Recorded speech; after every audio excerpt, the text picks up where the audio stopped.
USF's Lunch and Learn program. Today's theme is being a Jew in a secular world. How can one live as an observant Jew in a secular environment, one asks oneself, especially a college environment? I recall when we started the Chabad house here at USF in 1976, in our audience with the Lubavitcher Rebbe, Rabbi Schneerson said, wherever you should travel, bring lichtig and warmkeit. Those are two Yiddish adjectives. Bring light and warmth. In other words, that even though a person may be in an environment that is far removed from what one is normally used to, being an observant Jew, yet the Rebbes of Chabad invariably said and stated to their followers, Mach da Eretz Yisrael, make here Israel, so to say. Make here a Jewish environment. Create the environment that is a Torah environment that is conducive to being able to go ahead and live as a Jew. The Torah is eternal. It is timeless. And it is the guidebook, and it is the knowledge that God gave to humanity and chose the Jewish people to convey it to the rest of the world, to be a light unto the nations, and as the Torah states, to be a fountain, to be a blessing to all the nations. The Jewish people, having been given this Torah and the way of life that the Torah teaches us, ultimately bring blessings to all of humanity.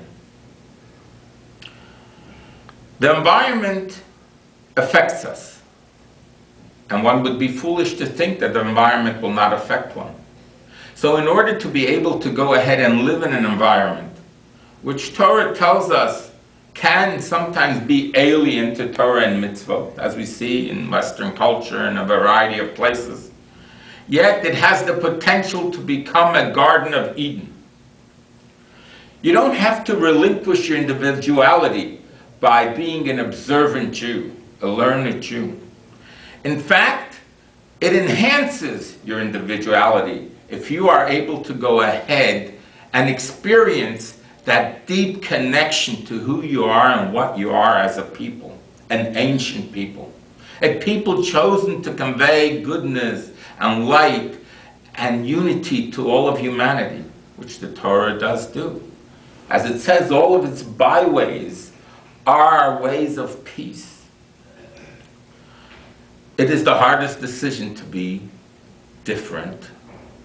We all want to be sort of accepted and not stand out and not be different, be accepted by our peers, but yet there is a certain beauty and greatness and uniqueness in having a quality, a talent that others don't have.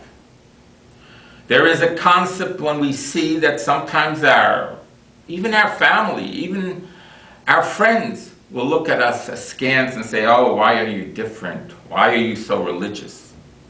Remember that to be different does not mean to be separate. It means to be unique. It means to stand for something. In the Code of Jewish Law, or Code of Jewish Conduct as it's known, the Torah tells us, and our sages teach us, Al yishbayish mipnei hamaligim. Don't be embarrassed before those that will snicker, those that will scoff.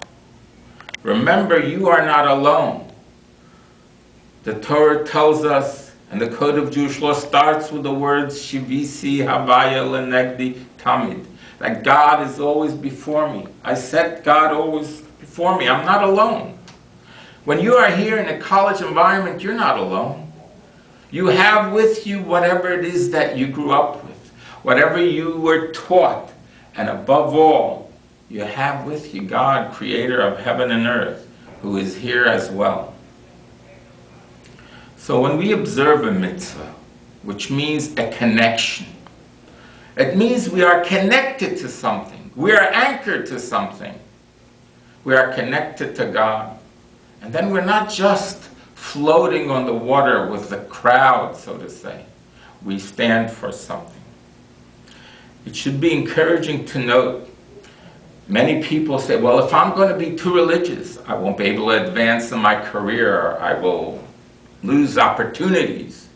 The answer to that is no. People respect those that stand for values, for something. They see a loyalty. They see a perseverance.